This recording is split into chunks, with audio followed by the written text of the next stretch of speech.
So as far as athletes and gut health and during events, longer events, let's talk whether it's a long swim meet or there's a wrestling match where a wrestling meet where you're going to wrestle multiple times during the day. What would you suggest, or an endurance event like a triathlon or a bike race? What would you suggest for fueling when it comes to pre, during, and post events? Yep. Great question. So what I think is critical is that pre portion of the competition.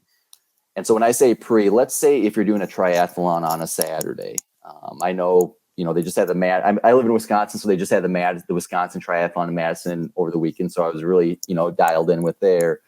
But what I'm always telling people that I work with is we got to make sure that we're eating really well. Let's say you have that Saturday event. We're eating extremely well that Wednesday, Thursday, Friday, like that build-up period to it. Yeah. For yourself, as I'm sure you can relate to this, is if you're trying to fuel if you're behind the 8 ball when that gun goes off for your competition, it's impossible to try to catch up during the event.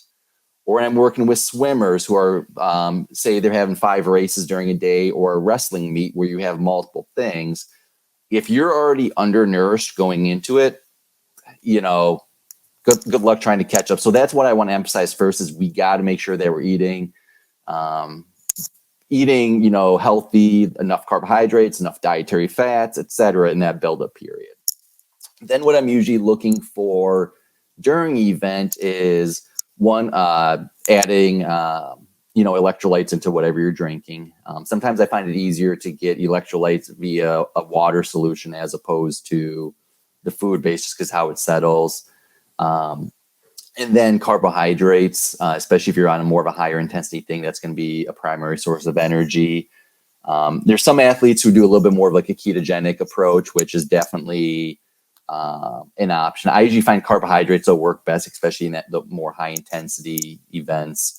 On there, some people do really well just having almost like a low fiber. It can even be like a white bread, like low fiber. I'm not really looking for much fiber or anything, but and just putting jelly on it, so they're getting that type of a substance.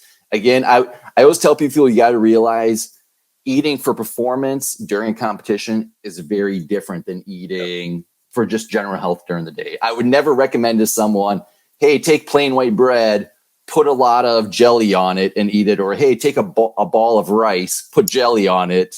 But for competitions, you just need that source of there. And that makes it a bit easier to kind of monitor carbohydrate during it. So those are things.